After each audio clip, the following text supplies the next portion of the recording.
Hi friends, ఇదిగోండి ఈరోజైతే chicken పచ్చడి చేస్తాను. పొద్దున్నేని ఎవరో కేజీ పచ్చడి కావాలన్నారని ఇది చేసుకునే విధానము ఒకసారి చెప్తానండి. ఇది శుభ్రంగా చికెన్ తీసుకొచ్చి బాగా చేసేసి శుభ్రంగా ఉప్పు పసుపు వేసి కడిగేసి గ్యాస్ పొయ్యి మీద పెట్టాలి.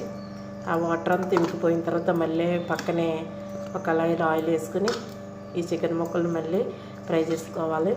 చేసుకున్న దాన్ని తర్వాత మసాలా లాలిక్కాయలు, లవం మొగ్గలు, దాల్చిన చెక్క, గసగసాలు, ధనియాలు, జీలకర్ర ఇవన్నీ వేసుకుని కొంచెం ఒక స్పూన్ ఆవాలు, ఒక స్పూన్ మెంతులు వేసుకుని ఫ్రై చేసి మిక్సీ పట్టుకుని అప్పుడు ఇందులో కలుపుకోవాలంటే తగినంత కారం. నాకైతే గుంటగట్టెడు 3 గట్టెలు పట్టింది. నాకు తగినంత నూనె అండి, ఉప్పు.